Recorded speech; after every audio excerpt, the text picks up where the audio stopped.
All right, welcome. Good afternoon.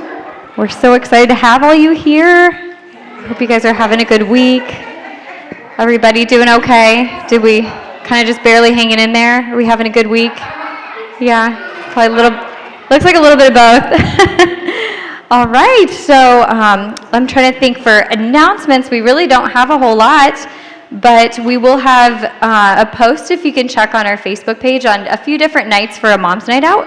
If you want to vote on that so we can get the ball rolling on it, that would be great. How about we start with a word of prayer, and then I will welcome Candy here. So here we go. Holy Father, I just thank you so much for how you continue to provide for us each and every week, and just all your kindnesses you bring to us. I pray that you'll be with Candy today as she speaks and help her to just be so encouraging and edifying as she always is. And she's just so sweet, and we're so blessed to have her and to be able to dive into this topic. And I just pray that you'll help us walk away with whatever you'd have us just know and understand in order to better educate our littles. And I just pray that you'll be with us through the rest of this week and month, and just continue to just be able to love on our families, be kind to our children, our husbands, and just continue to serve them well, as you are so kind and serve us so well as well. So thank you so much for all that you do for us. In your holy name we pray. Amen. All right, so in this topic, I keep thinking back to Proverbs 22:6. That says, you all probably know this, train up a child in the way he should go, and when he is old, he will not depart from it.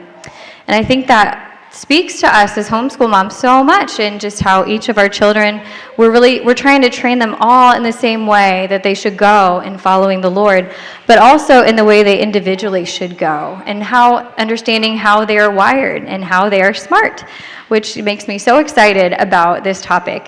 This book is just, that Candy's going to talk about, is just so good and full of such great tools. I know it's really helped me immensely in my homeschool journey in helping understand my kiddos. So I hope you get a lot out of it today. So today we're having Candy speak, who is just, if you know her, like, you just love her. She is just so kind and sweet, and I just have always thought so highly of her, and she just is I'm just so grateful that she could be here today. So Candy has been married to Bruce for 42 years this year. They have 2 children, Kelly, who's 39, and Jess, who's 37. So Candy and Bruce also have 2 in-law children that they dearly love, which are Nolan and Jess. And I read that wrong. Nolan, Benj, and Kelsey Huber are their names. So both of their kids married in the year 2009. So they will both be celebrating 15 years of marriage this October and December, meaning they were married 7 weeks apart from each other. So what a year 2009 was. Yeah. So Candy is Grandma Candy to 7 grandchildren, with 1 on the way in March of 2025. So Kelly and Nolan have 3 children, Hadley, Ellie, and Naven, and they live in Clyde. And Jess and Kelsey have 4 children, with 1 on the way, which are Harvey, Whitaker, Tommy, and Vivian, along with new baby in March. So they live in Urbana, Iowa. Bruce and Candy feel blessed that their children are within 2 to 3 hours of them, so that they thankfully are able to visit frequently. Candy owned her own preschool, Grow and Glow Preschool, in New London for 27 years before working at Harmony Bible Church in 2012. She's been there for 12 years, serving in Women's Ministry Director, and now is the Director of the Women's Counseling at Harmony. God has given her a gift of loving people well and caring for their spiritual and emotional health. So Candy loves traveling with Bruce, spending time with her family, being with her grandkids, cooking, making soup, or trying a new recipe, and she loves to visit with friends and walking, which is the only exercise she loves. I think we can all relate to that. So welcome, Candy. Thank you so much. Okay, I'll put this on really quick here. All right. No, that's okay. All righty. I am so thankful to be here today. I've been looking forward to this. Olivia spoke to me a while back. I don't even know when it was, but I love Olivia. And so when she asked me, I was like, sure, I'll be glad to do that. So I thought it was a little teeny tiny group. You guys, that's a lot. And there's a lot of kids out there. I love that. That's so good. So when you graduate from mom group, which is for preschool children, this is where you want to come. This is a good thing. I love you homeschool mamas. I pray for you guys. I care for you. And I love this topic. But here's the thing. I haven't spoke about this topic since 2018. How many years is that? That's like 6 years or 7. I don't know. It's a long time, right? So then I got my notes back out and I'm studying through it. And I'm like, oh, I love this topic. This is such a good topic. And it makes so much sense. And so as you heard in the little bio, I did own my preschool for 27 years. And while I was at the preschool, that's when I found this book and found out about this whole group of teaching, new way of teaching. And it totally transformed me and also the way I look at kids and the way I taught and also my teachers. So I had 4 teachers and all of them embraced it because it works. It works. When you work with children, you'll soon see that this is the stuff that works. And so Kathy Cook is this gal that wrote this book, and she's just an odd being anyway. When you meet her, you kind of think, oh, she's an odd critter. But man, she's amazing. She really, really knows people and gets to know people and loves that God has given us all of these gifts because we are all gifted with these gifts, but some of us are stronger in some of the areas than others, okay?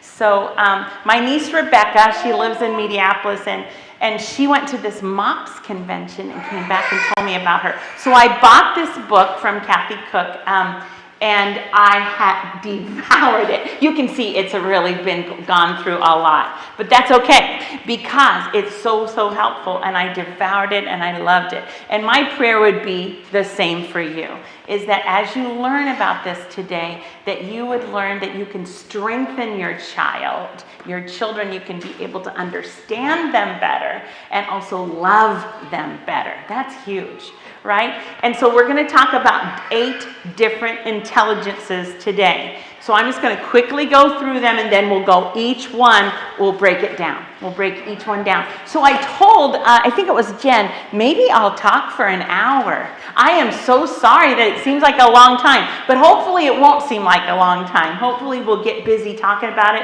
and you will just think, oh, an hour went by. That would be my prayer that would happen. But anyway, it's so, so good. So we're going to talk about word smart, logic smart, picture smart, music smart, body smart, nature smart, people smart, and self smart.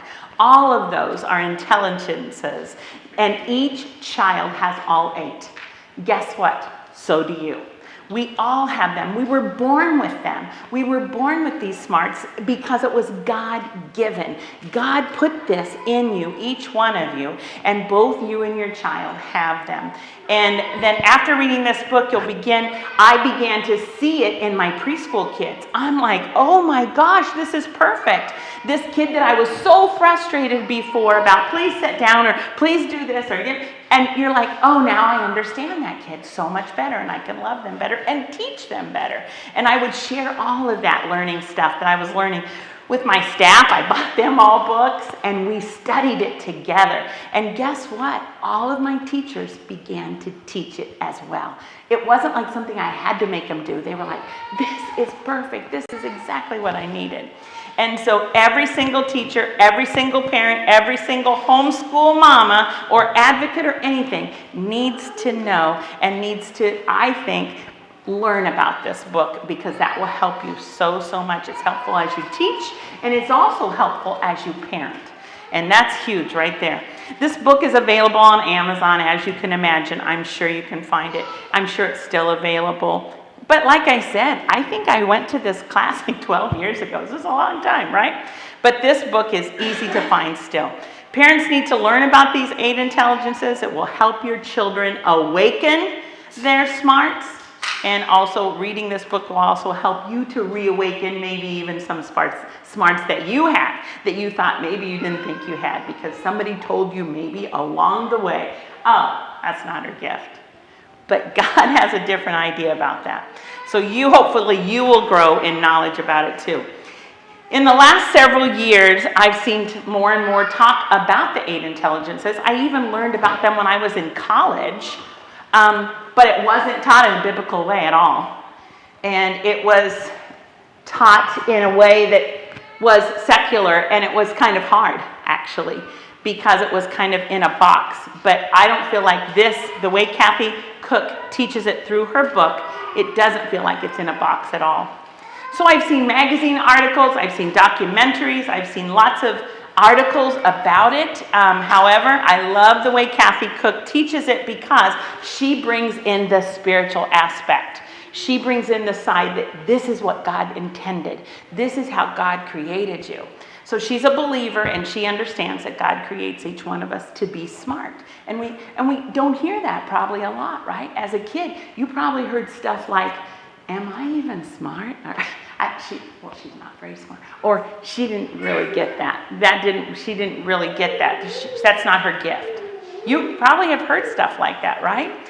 But remember, it's not, am I smart? We should ask ourselves, how am I smart? Because all of us have these gifts, and we need to start using them. So Psalm 139 is where I'm going to go. Psalm 139, verse 14. We are fearfully and wonderfully made. His works are wonderful. And at the beginning of the chapter, O Lord, you have known me and searched me. You know when I sit down, when I rise up, you discern my thoughts from afar. That's how God's so good about that. He wants us to do that even with our children. And so remember this. No 2 kids are the same. You can have 4 kids and they're all different, right? And you can have a kid that you're like, well, she kind of takes after me, or he takes after his dad, or whatever. But remember, kids are created in his image, not in ours. In his image. He wants us to know that. If you hear a child say, like we used to call it the S word, and then people would say the S word, and we'd say stupid. A bad word. And so we would always say that stupid wasn't appropriate to say. But a lot of times you'll hear kids saying it. You're stupid. Or that kind of thing. But we don't want to hear that at all because stupid really is just a choice. God didn't make us stupid at all. He made us to be able to use our smarts. And you hear a lot of people talk about stupid. I don't really want to talk about it at all, but being smart is also a choice. Children can choose to not use their intelligences and for good. They can also use them for trouble. So, example, those guys in 2001 that got on the planes in New York, and they used their smarts. They were probably logic smart people. They knew exactly how to get through the scanners. They knew how to do all the things they needed to do to get a gun on that plane. So they were using their logic smart for evil. We don't ever want our kids to use their strengths for evil. We want them to use them for good, not for evil. In order to be able to use those strengths for good, though, there's 3 things that we have to talk about just real briefly. Each child needs to be taught, and I think you would agree with me as homeschool mamas, you definitely need this, that there's 3 important character traits that each child needs. One of them is self-control, one of them is self-respect, and another one is respect for others. Those are huge, and if we neglect teaching these respect things to our kids, their strengths will be overlooked by their sins. And that's not good. And sometimes they will be disrespectful or have a lack of self-control. And their strengths that they have can be overlooked. And we say, that kid's a troublemaker. And we never love that label, right? That would be a bad label to have. We don't want our kids to have them. So as parents, we need to remember to teach that self-respect and also self-control and respect for others. That's huge. We can help our kids to use their smarts to help and not to hurt. So study shows that intelligences are fixed at birth. You are growing more intelligent every single day. Your children are too. You learn daily, right? You're more intelligent tonight than you were this morning when you got up. We have new insights, new understandings. We hear new knowledge every day. Intelligence is growing, and it also can be reawakened. So sometimes we have put this intelligence off to the side. We can reawaken it. I want you to hear me say that too. It's the reason I think it's important for us, that, and especially for us moms and homeschool mamas today, is to learn about that, is that the earlier that intelligence is awakened, the better chance that strength will be really strong. And it can be used as a smart for a lifetime. So that's a really good thing. That's a really good quality to have. We as moms, we can orchestrate our homes. You understand that? I know you do. And we can orchestrate also lifetimes. Moms need to be in the business of that, strengthening our children's God-given abilities and strengths. Teaching our children about their smarts can help moms to identify their intelligences and their strengths and also their weaknesses, and be able to use that then for the benefit of your kids. Kathy Cook also talks about another area of crystallizing or paralyzing our children's smarts. So that's kind of important. Crystallizing, you can imagine that would be taking your child's God-given smarts and encouraging them, supporting them, responding well to them, responding well to their interest, to their concerns, to their questions. That's how crystallizing is. You're appreciating their God-given talents. Example, this morning it was really raining. Was it raining at your house? And so when I walked out onto the driveway, there were worms, like worms. I'm like, but my son in the day, who's now 37, he would have embraced that. Like, Mom, get a jar. Can you poke some holes in the top and let's collect worms? It's so much, that would be so great, right, Mom? Like, okay, I'm trying to not crystallize him. I'm trying to say, oh yeah, let's go get as many worms as we can.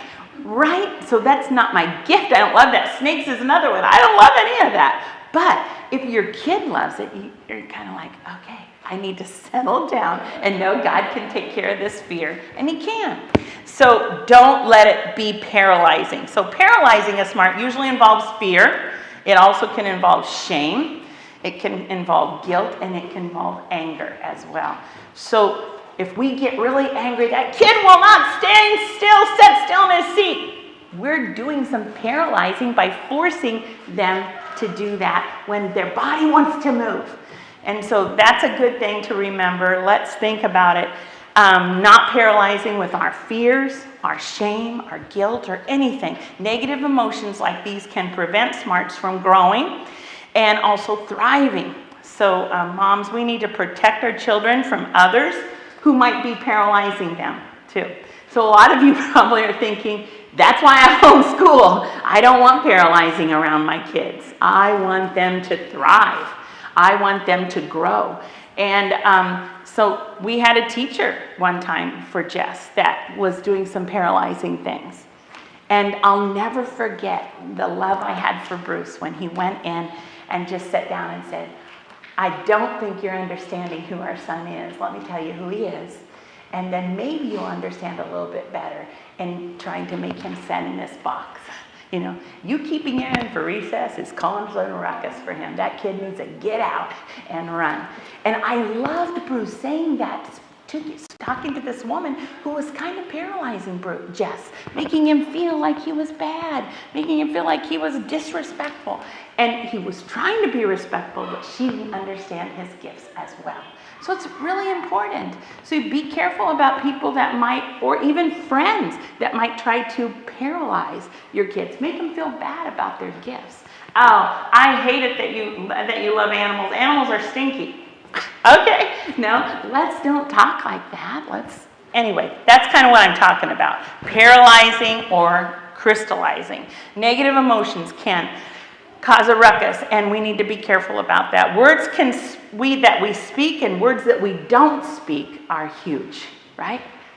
Words that we don't speak are also huge. Remember, even if you did say something to paralyze your kid on Wednesday, today's Friday, it's a brand new day. You can do that. Don't feel like, I'm a failure, I failed my kid, I'm paralyzing him. No, that's not, you can change. Plus, I just think when kids are little, we have tons of chances to grow their strengths and to work with them on their strengths. We need to be in the business of crystallizing and not paralyzing as parents and as teachers. And it's huge also to say this. These words are huge. I'm sorry. I said something that wasn't kind. Will you forgive me? Boy, that's huge. You say something like that and that kid's like, okay. And my mom sees that she wasn't always right. That's good. And that's true, right? We're not always right. We're going to make mistakes. So if I just want you to know, does everyone have a handout? I have a few more up here on the front if you didn't get one. So today we're going to go through this handout. I'd love you to kind of fill in a little bit, make some notes if you want to. If you have any questions for me, write them on there too. Follow along and we're going to discuss each SMART, all 8 of them. And then after our talk today, you're probably going to know, okay, this is my SMART, this is my number 1, this is my number 2, this is my number 3. Usually we have 3 strong SMARTs, each one of us. And you're like, oh, really? You think I do? Yes, I really do. And we have all 8 of them, remember, because God gave them to you, but you're going to see them then in your kids. You're also going to see them in your husband. You're going to see them in all the people around you after that. You're going to be like, oh, I understand that kid just a little bit better because of this. Okay, say with me this. I will be smart with my smarts. That's right. We need to be a good steward of smarts that God gave us. And people think, oh, when I say the word smart, it sounds like I'm being, arrogant. Well, God gave you these smarts. He wants you to use them for good. So let's talk about the first one is word smart. Word smart. And in your handout it says word smart. They think with words, and when they're excited, they talk. That's who we are. I mean, I'm sorry, but I am that person. I am her. I am that word smart girl. I love to talk, but those kids that are word smart love to talk. And we don't even care if you listen. Sometimes I'll be busy talking about something at the house, and Bruce will be in and out, and he'll be like, do I need to listen to this? No, not really. Yeah, you don't have to.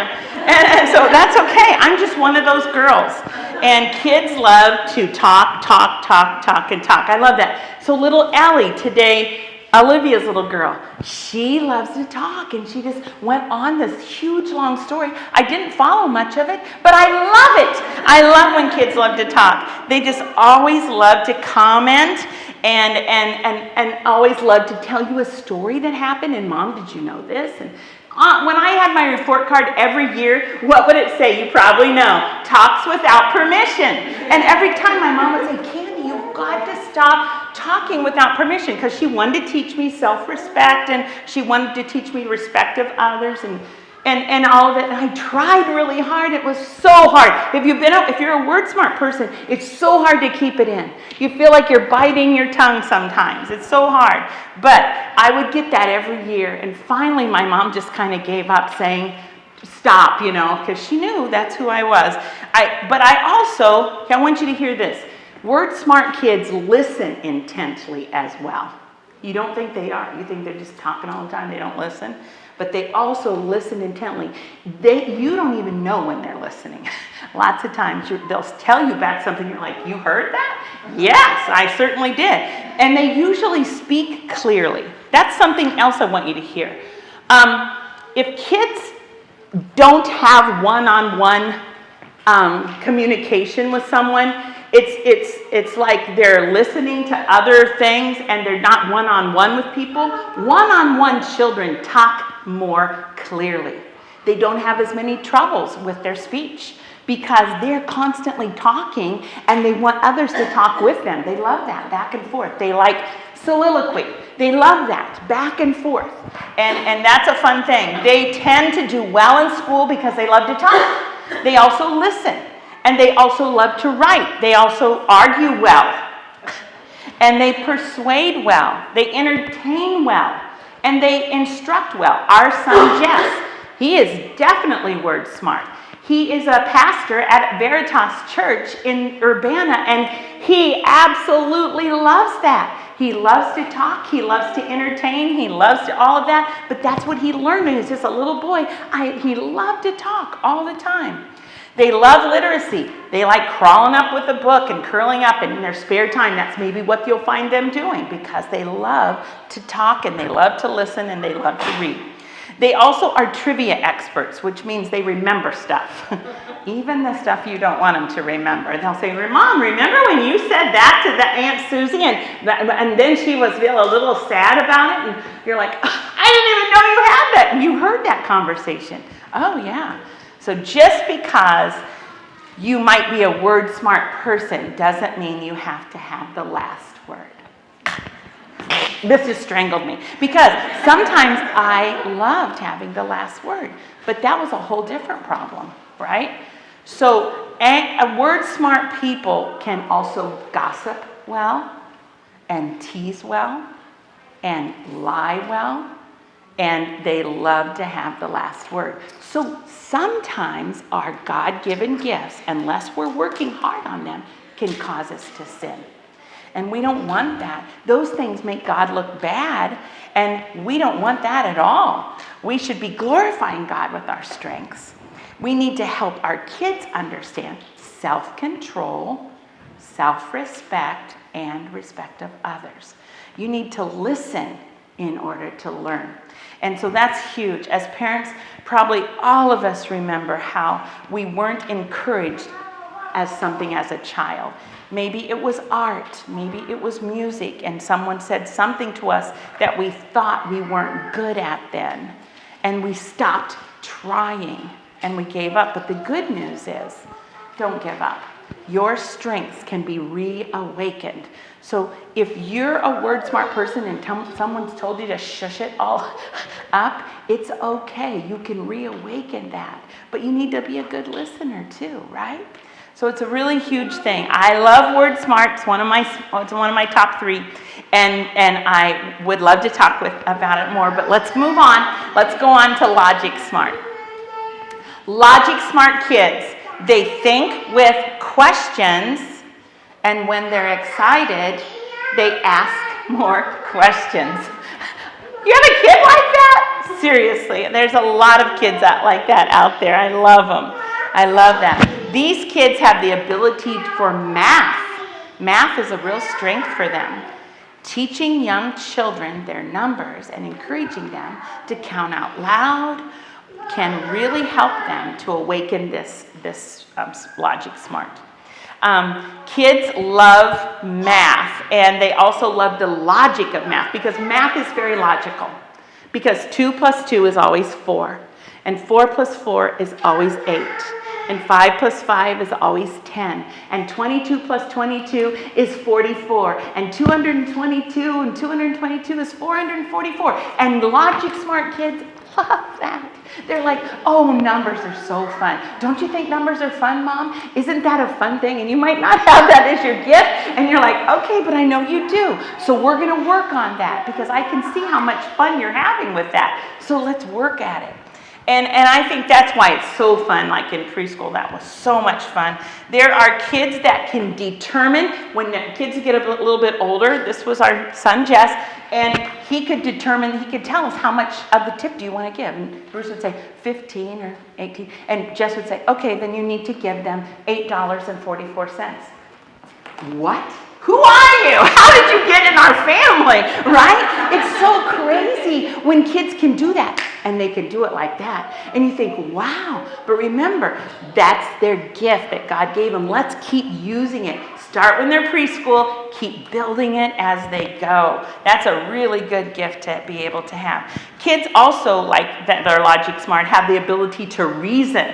They actually like reasoning, because they live in a question and answer world. And when they live in a question and answer world, they genuinely want to know why. Why? Why is it I can't run in the house, Mom? Tell me why. And you're like, okay. And it takes a lot of patience for the mom that really doesn't want, just like, obey me. Would you just obey and stop running? No, tell me why. Is there a reason why, Mom? Okay. Then you have to talk it through. Take the patience to talk it through. Logic smart kids think on their own. And if we as parents give them responses that make sense to them, they'll accept it. But if it doesn't make sense to them, sometimes you're like, well, I know that probably doesn't make sense to you, but can you just obey me on this right now? I know it might not make sense, but I really want you to obey me. And so logically, they know that there's children obey your parents in the Lord, for this is right, Ephesians 6:1, and they're like, okay, I'm going to do that. I don't really want to, but I will. So that's a good thing to think. Logic smart kids think on their own, and they want responses that make sense. They need to make sense, and we really need to hear them, and we really need to answer their questions. We also need to teach them how to cope with things that don't make sense. That's a good conversation you can have with a child at a certain age. I know it doesn't make sense. I just really want you to hear me saying this. So they can categorize, they can sequence things in their mind or in their room. You might have a kid that's logic smart and you come into the room and then all of the bottles are sequenced on the counter or whatever, on the dresser. Or maybe their stuffed animals are sequenced. And if you ask them, they probably know why. Oh, my favorite one I put here. And my least favorite one I hear, but don't tell them, okay? So my favorite animals are all lined up perfectly. Or color, or their pattern of their clothing, or whatever. Their toys can sometimes be categorized as well. So when you see a kid doing that, you know, okay, that's one of the gifts that God gave them. So logic smart kids can do really good on tests. They love facts. They don't really love things that change. And so they can learn in terms of cause and effect. If I do this, this might happen. And they can learn also to be kind of like a line crosser. Or if we say, don't cross that line, they'll say, why? Why is it that I don't want to cross that line? Because I really, now that you said I don't want to cross it, now I really do. Can you just tell me why? And so then that's when you have to use your patience. Really explain why. I care for you. If you go outside of this line, it's going to cause a ruckus, whatever. Anyway, so they might also learn how to straddle a line. Those kids you got to talk to too. But they also, I want you to hear this, they're problem solvers. And they're usually good at brainstorming. And they can even help others and sometimes us as the mama figure out a solution that makes sense. And you're like, okay, logic smart kid, I need you in my everyday. We need kids like that, right? Logic smart kids sometimes don't love to read though. Sometimes it's hard, and do you know why? Because the reading rules sometimes don't make sense. Because the word there is very many different ways in the English language. It could be T-H-E-R-E, or it could be T-H-I-E-I-R. Yes, that's right. E-I. It's E before. Yeah, okay. And it could be that, and it's the same word. It sounds like it's the same word. So when they're reading, they're like, what? Or when they're writing, they'll write the wrong word sometimes, and it doesn't make sense to them because they're logic smart, and they're like, this doesn't make sense. Read and read. It's like a R-E-E-D and a R-E-A-D. And also there's where, W-H-E-R-E and W-E-A-R. See, English has a lot of that. English language has a lot of that. And a million times a day, a logic smart kid might say, I don't understand that. If we're cooking with our logic smart kids, we might say, don't put the eggs in yet. And they'll say, why? What would happen if I do put the eggs in yet? And you're like, okay, please, just listen to me. But that's when we have to use a lot of patience and just say, here, because if you put the eggs in now, they're going to break down, and we don't want that to happen. So that's why we don't put the eggs in yet, or whatever. I don't even know. I'm not thinking of any recipe at all. I'm just thinking of how you have to talk to your kids. Logic smart kids will ask why and what will happen. They ask that a lot. They ask more questions than any other kid I know. They want to know. Children need to have their questions honored. They do. And I think logic smart kids really like nonfiction so much better than fiction, because sometimes fiction books they think are silly. and they don't really believe it. And so they're also the kid at school that will say, and Santa Claus and the Tooth Fairy isn't real either. You're like, okay, well, here's what we get. This is our family, what our family is going to say. But you don't need to go to school and say it, right? So that's that kid, that logic smart kid. Like, you believe in the Tooth Fairy? Let me tell you, I got to tell you the truth, you know? And you're like, okay. So, yeah. Anyway, even my little 6-year-old grandson, Harvey, he lost a tooth. I said, oh, I bet the Tooth Fairy. He goes, Grandma. He goes, you know there's not a Tooth Fairy. I'm like, oh yeah, that's right. Good that you know it too, right? I mean, it's just so fun with your kids. I love them, the grandkids especially. So anyway, that's a logic. Do you have any of those kids? Yeah, I know. Me too. I love it. So anyway, let's go on to Picture Smart. Picture Smart is another one of my smarts. I love it very much. But Picture Smart kids think in pictures with their eyes. And when they're excited, they add to their pictures in their mind. I love that. They think in pictures. Do I have a friend here that's that? I mean, I love this. Picture Smart. Here's an example. Kids see in pictures, and they see also in color in their mind. And when they think of the word bed, just the simple word bed, you and I, somebody that's not Picture Smart, not me, but somebody who's not Picture Smart would just think bed, like who cares? But a Picture Smart person is like, oh, here's what the bed frame looks like, and then this is what the pillows are, and then this is what color the sheets are, and then here's the decoration on the comforter, and oh, there's the rug, and then there's a basket over here, and they've got the whole room already designed in 5 minutes.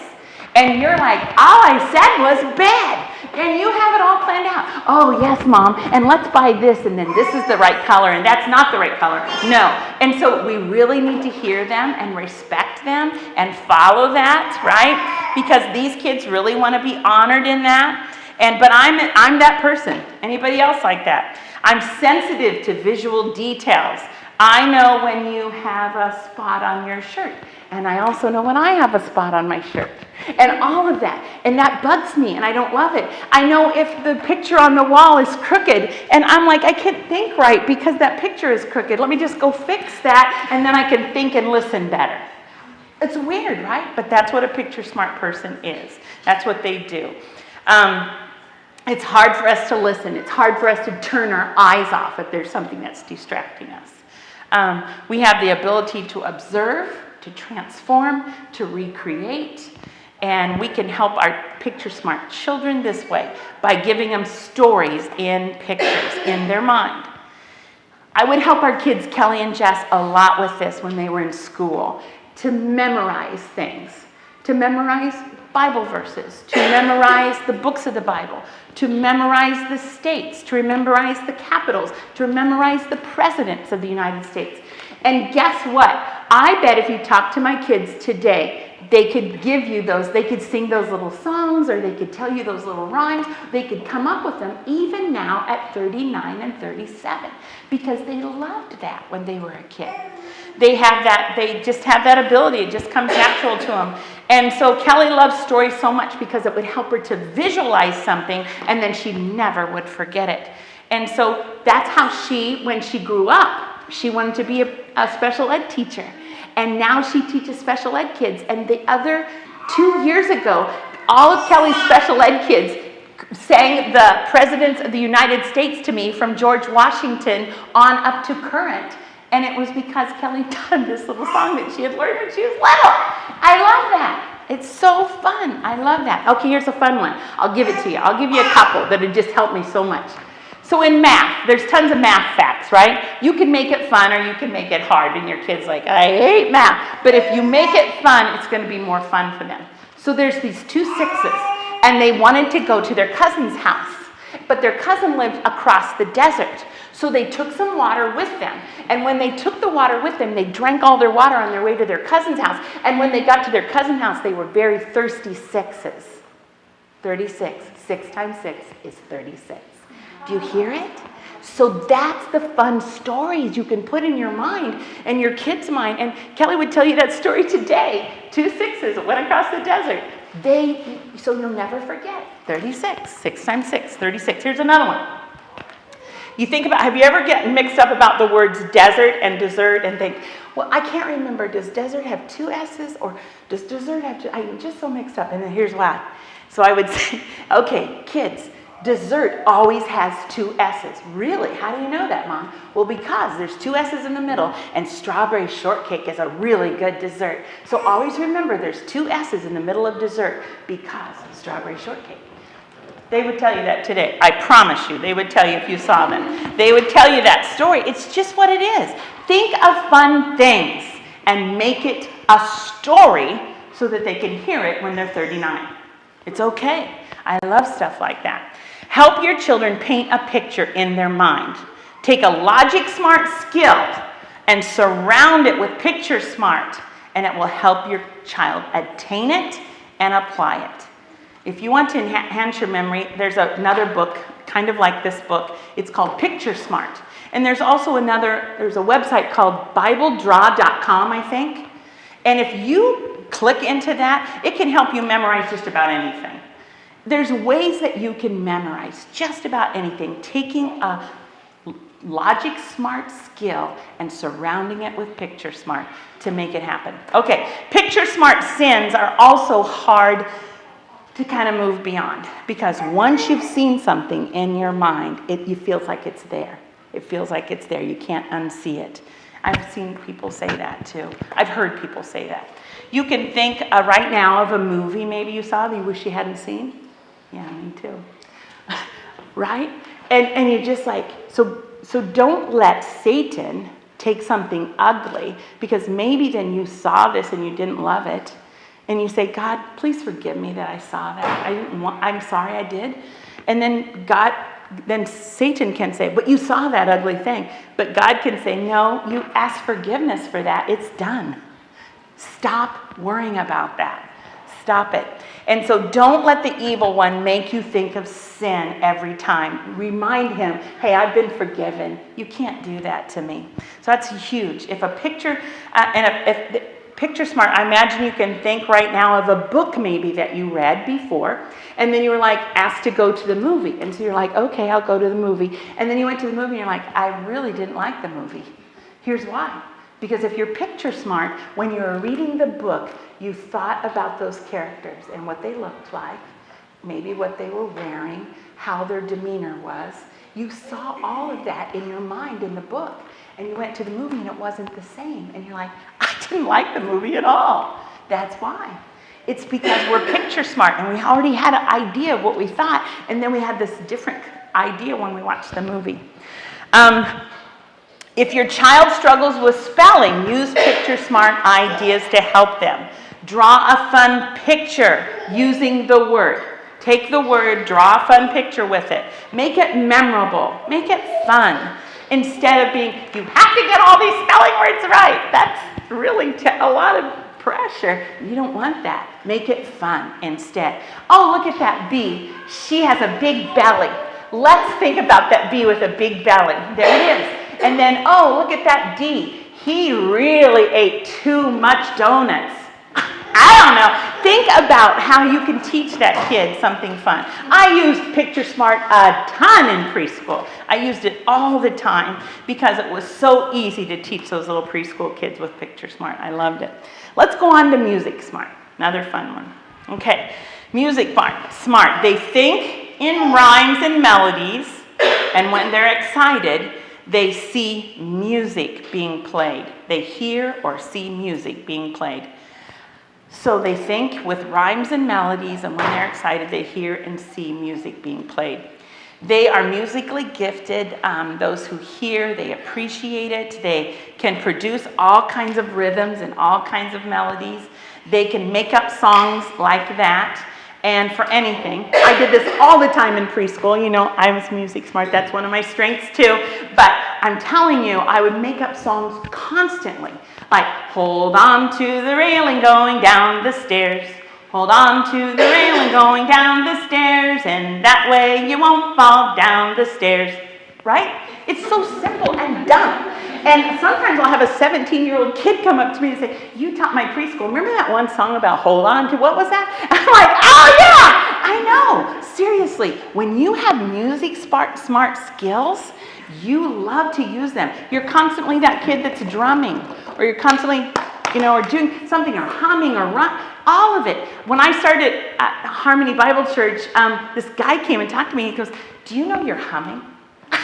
No, I didn't know. And he goes, "Well, can you tone it down?" Okay. Okay. Sometimes in Walmart, Bruce will say to me, "Candy, you're humming." I'm sorry, I don't mean to be. It's just what I do. I hear it in my head and I just want to sing it. And especially preschool songs get into your mind and you can't get them out. They're just like in there forever. But I love that. If you were to ask Jess, who's 37, if you were to say to him, "Hey, what is John 10:11?" He would say, "Oh, I am the good shepherd giveth his life for the sheep." John 10:11. He even learned the reference because that's very important. But he would tell you that even now. And here's the thing I want you to know.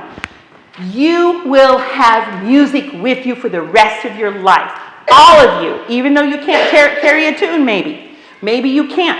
But you do have that musical gift. God gave that to you. He has given that to all of us. We sometimes, those that are musically smart, we wake up singing, we wake up whistling, we wake up humming, we hum a lot.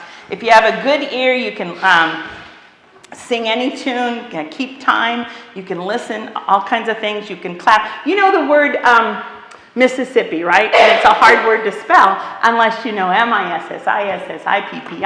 That rhythm helps you. And you can use that your whole life, right?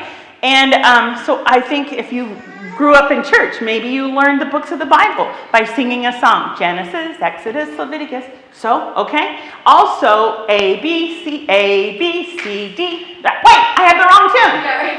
A, B, C, D, E, F, G. Right? You remember that. If I'm looking for Lamentations in the Bible, sometimes I have to sing it. I just have to do that because I love it. I love that so much. Music is something that stays with you for your lifetime. You can be 89 years old, and my mom could still sing in the garden. She knew every word, every stanza. Every stanza. Sometimes it's hard for a music smart person at church. Here's why. If you're praying and the organist starts playing, you're like thinking of the song she's playing instead of your prayer. You can get so distracted sometimes because you really love music and you think about it a lot. You think about the tune, you think about the instruments, you think about the rhythm instead of focusing on what you should be praying about, right? There's another website called GoToSongsForTeaching.com. GoToSongsForTeaching.com. Type in any name, and there will be a song that will type up. That's how a lot of times we teach things like the 50 states or the 50 capitals, those kind of things. There's fun things you can do with that. It can be fun, okay? If you don't like the tune that they give you, come up with your own tune. That's all right. So that's Music Smart, and I love Music Smart very much. But let's go on to Body Smart. Body Smart is number 5, and they think with moving and touching. Who doesn't have that kid? Moving and touching, and when they're excited, they can't help but move. When they're excited, they can't help but move. Body Smart kids tend to not sit still. So if you're asking a Body Smart kid to sit still, you're going to be in trouble. It's going to be fail. It's going to be a fail every time. When you hear Caitlin Clark's parents talk about her as a child, this was her. This was her. At a young age, Caitlin shot baskets well. She walked on stilts well. She had a dead eye at scoring in soccer. She likes to stir cookies, and she likes to blend pancakes and those kind of things. So even that is not like a sports, but she loved it because it's something she did with her body. She loved it. She can twirl a ball. Have you ever seen her do that? And she can just twirl it forever. And on and on and on. They learn small motor skills much easier than the rest of us. They love to touch you. They like to be close to you, touching you, and you're like, that's enough. But anyway, they tend to be more conditioned to handle body movements skillfully. And they love physical movements like walking, They like sports. They like dancing. They like acting. All of that. They love that. Touch is their love language. They love that. They might be athletes as well, or they might be a carpenter. Okay? So they love to see how things work and how things move. Body smart kids think by moving and touching. Motion is very important to them. And anytime they have extra time, they're outside playing, or they're busy doing something, they're busy talking, they're busy building, they're busy writing, they're busy touching, they're busy twisting their hair and playing. Do you ever watch Caitlin Clark when she's in one of those interviews after a game? What is she doing? She's constantly touching her hair. She's touching the Gatorade bottle. She's touching the microphone. She's constantly fiddling with something. That's who she is. She's body smart. And it was really good that Caitlin's parents crystallized that smart in her. And so that's a good thing. She can't keep her hands still. That's a good thing. So lots of times people will say, that kid, he just won't keep his hands still. Have you ever thought about saying, this kid, what a blessing. He's body smart, he loves to touch everything, and he loves to move, and he's constantly on the go. We love that about him. Wouldn't he be like, hallelujah? That would be such a good thing, right? For that kid to feel like his mom was happy about it, instead of like, settle down, you know? Anyway, I love that. But they are busy tapping their feet or shifting around in their seat or pacing around. They are on the move. Being in motion is like breathing for them. And there's a body smart kid, instead of paralyzing them and saying, sit in your seat, you could give them a clipboard and let them walk around and observe stuff. Wouldn't that be better if the schools did stuff like that? Or you as a homeschool mama would see that. You don't have to sit down here at this table. I'm going to give you a clipboard and I'm going to let you observe this and this. And I would like you to find numbers in this many areas. Or let's go out. Why don't you go outside and let's look for trees in this area. You know, like keep them busy. Keep them moving around. That's important, and it gives them validation. They feel so happy when you say, would you please move?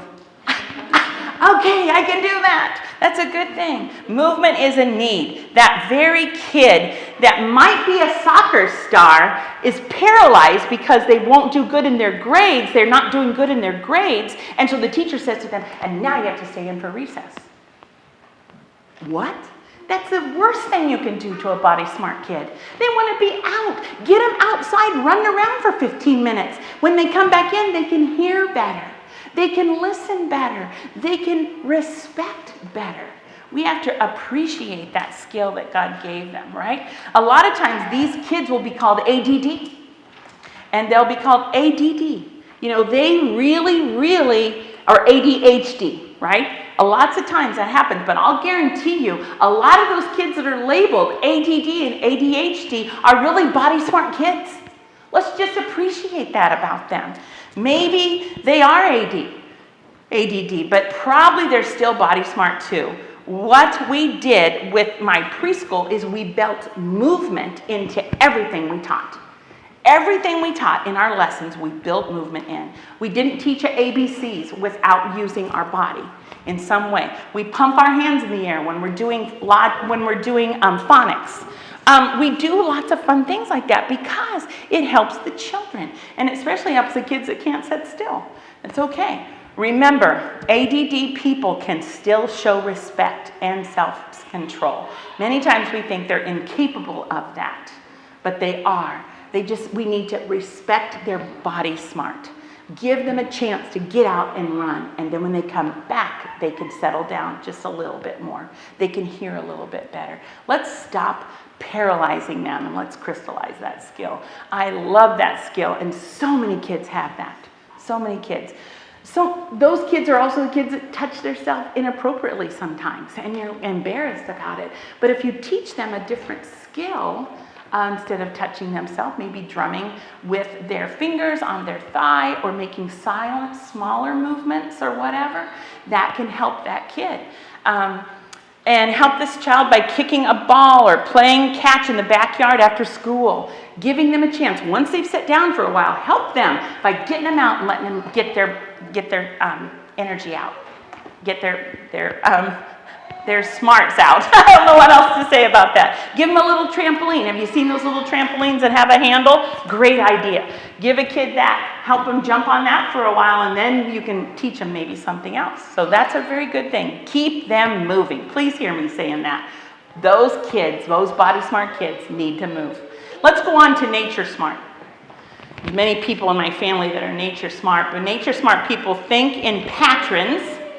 And when they're excited, they want to get outside. They think in patterns, and they want to get outside. They love the outdoors. If you're raising a nature smart kid, they love to look out the window. They are bored by indoors sometimes. They need to get outside. When they get home from school, they might talk to their dog instead of talking to you first. And that's okay. They love nature. Animals intrigue them. They love the way God made them, and they want to find out about that animal. So maybe they're going to choose that animal over you. They're also skilled at recognizing plants, at recognizing trees, at recognizing seeds. A couple of my grandchildren are definitely nature smart. And they say, Grandma, did you see the difference in this elm leaf from this maple leaf? Did you see that? They're right next to each other. And look at the different leaves. I love that. And they're also the ones that will go all over and find every rock on the planet and try to keep them all in their house, in their little cupboard. And don't take one rock out because they'll know it's missing. Seriously, these are the kids that love that. They also know the difference between a blue jay and a blue bird. They know the difference between an oak tree and an elm tree. They know the difference between the leaves. They know the difference between the rocks, the seeds. They know that. And if you're raising that kid, really love that. Do school that includes that. That's important.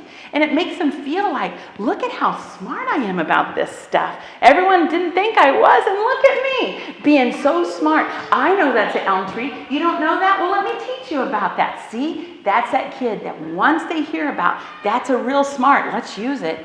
They love that very, very much. They love patterns. They love architecture as well. They notice the difference of the sign that says Hy-Vee and the sign that says Aldi.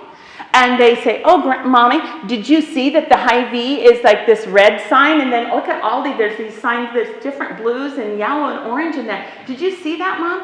No, I never paid attention to if you ask me right now what colors are in the Aldi sign, I would be like, I don't know for sure. But a kid like that knows that.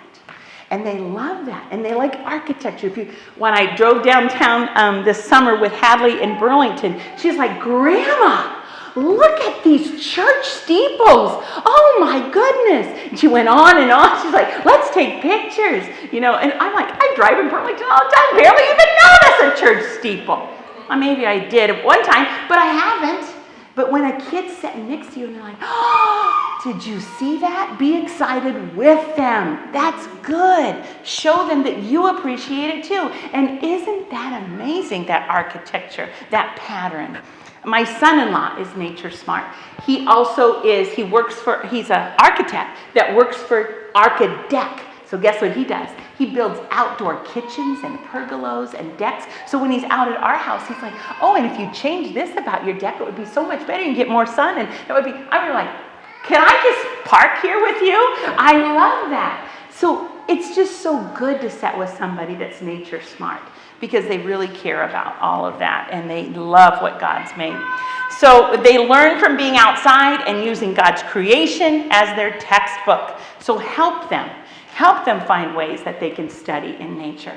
And get outside, notice the patterns, notice similarities, notice differences in design, and notice differences in texture in nature. Start a collection of rocks, leaves. Work on their ABCs, finding all the flowers that begin with a P. Peony, and yes, all of them. And I'm thinking, I don't even know. So there you go. Think about that kind of stuff. All the trees that begin with a P or all the trees that begin with an O. That's kind of fun and it's good. And so make your lessons involving nature if you have a nature smart kid. Let's go on to people smart. People smart. They think with people, and when they're excited, they talk to people. They tend to be leaders. When they're excited, they talk to people. They think with people and they talk to people. They tend to be leaders. They can determine happy, sad, irritated, mad, sneaky, mean. They can determine it like that. And it's fun to see that. They can see character qualities in people that you don't even see. You can say, well, Mom, I don't want to go back there because that guy was a little mean and he was a little sassy. Did you think he was sassy, Mom? Not really. But I did. I didn't think he was right. So anyway, you need to listen to those kids as well. They have a good intuition. And also they're great with body language. They know if someone is mad or sad or glad, and they have a gut feeling about someone, even if they're bad. So you need to listen carefully. They're great networkers, and they make friends easily. They're interested in people. My husband is this. I'll meet with somebody, and he'll say to me when I get home, so where did they grow up? I don't know. Well, where did they go to college? I don't know. Well, what's their husband do for a job? I don't know. Bruce is like, you talked to that person for an hour and you didn't find all that out? I'm like, no, I guess not. Wow. But see, that's huge about people that love people. They want to figure people out. They want to find out what's going on with them. And they respond to moods. They respond to intentions. They respond to desires. Actually, they need reinforcement and interaction with others. They love that. They also have the ability to be able to see things from another person's perspective. So that's good. So in counseling, I use People Smart a lot because I sit down and talk with people, and then I can find out where they're coming from, right? It's important to be a good listener, not be a good talker when you're a counselor. You have to be a good listener and pay attention to things like that. They love to talk, and they talk to their best friends on the phone. They talk to you constantly. They talk to their pets. They talk to anyone. If you're comfortable talking to complete strangers on a normal basis, you most likely are people smart. I'll come out of a store, and Bruce will say, who was that you were talking to? I say, oh, I didn't get their name. They're not your friend? No. Well, you act like you're best friends. Okay, I'm sorry, but I don't even know who they are. And so if you talk to complete strangers, you're probably people smart, okay? So that's a fun thing. I love that about when that happens to me all the time. We need people. We like to brainstorm with other kids. We love that. Just as word smart people need self-control, so do people smart people. They need to be they are not taught, if they're not taught self-respect or self-control, soon they will become paralyzed by people telling them to be quiet. Stop bothering their classmates. People smart people have the ability to get people to say yes when they possibly should say no. So also people smart people can be good manipulators. So be really careful as a mama that you're not manipulated from your child to say yes when you should be saying no. Don't let their strengths be used for evil. Okay? Let's go to the last one, self-smart. That will be the end. And self-smart people think by reflecting, and they're excited when they spend time alone. And people say, well, that's me as a mom. I definitely need some time alone. And guess what? We all do. We all do. We all need that a little bit. They crave space. They crave some peace. They crave privacy and some quiet. Help that child by maybe even building a physical space in their room, like even a little rug or a chair or something where they can have some quiet space. It's fun for them. They find joy from knowing what they know. So if you've ever talked to a self-smart person, sometimes they'll say, I know. I already know that. And you're like, they're so arrogant. But they're not. They're just like, I know that. not like I'm bragging about it, but I definitely know it. They know what they know. They enjoy deep soul-searching times. They like to be deep thinkers. They sometimes are told they're moody, but really it isn't being moody. It's self-smart. They're not upset about anything. They're not moody. They're not sassy. They just love to be by themselves. They just love to think. And they're fiercely independent. They're also goal-directed and intensely self-disciplined. They self-discipline even themselves. They'll stand up for what is right. They'll also stand up when it's wrong. They will do that easily because they feel confident in themselves. Moms can struggle with kids that are self-smart sometimes. Moms sometimes feel like we need to know everything or we need to know the stuff. And a self-smart kid is like, I don't really feel comfortable sharing all of it. And a child who is self-smart can go to that place easily. And they might just be having a self-smart moment. So let them have it. They need to stretch themselves and they need to risk to share what they're feeling. They like to think about their ideas before speaking up. And sometimes if we could be able to teach our kids to be able to say, can you just give me 5 minutes to think about that and then I'll get back to you? Wouldn't that be great if we could teach our kids that? I need a little bit of time, Mom.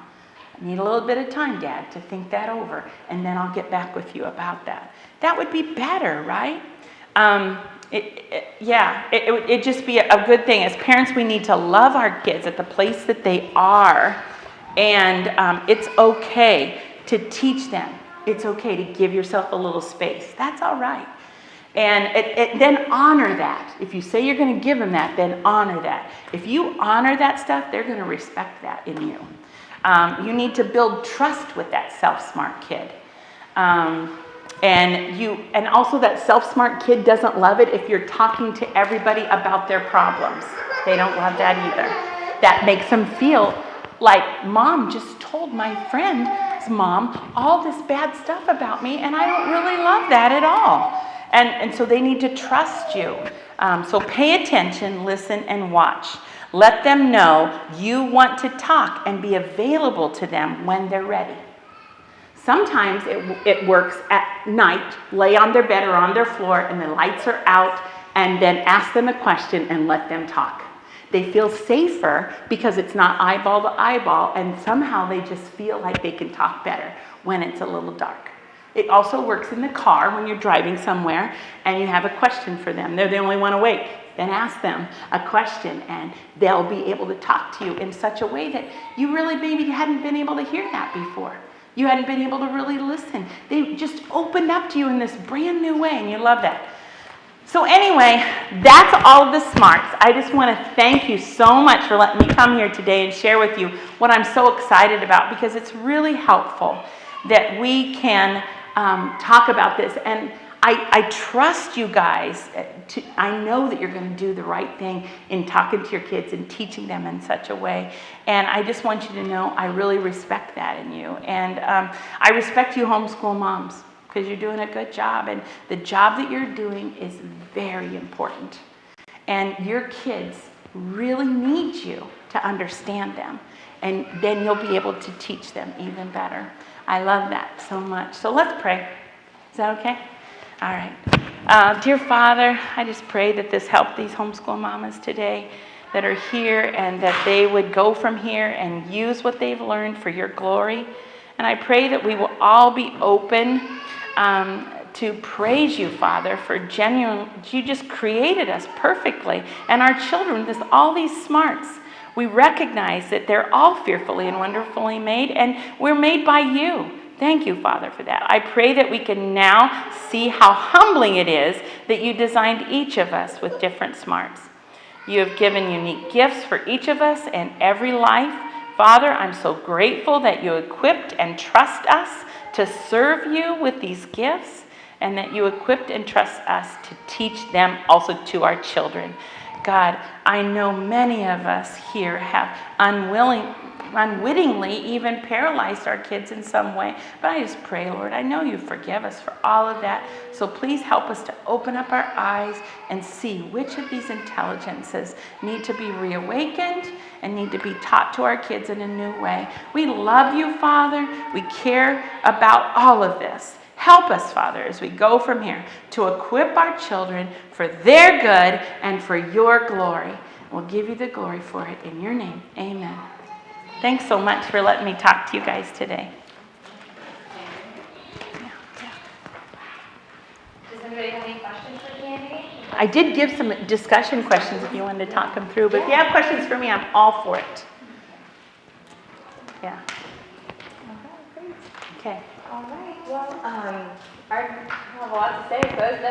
Our next talk will be November 1st, and yeah, we'd love to have you here. And there's a sign up for snacks, and can everyone hear me? Okay. I just don't think that. I'm thinking what else? There's who's I don't know. Do you remember who's talking next? I don't have this written down. It's okay.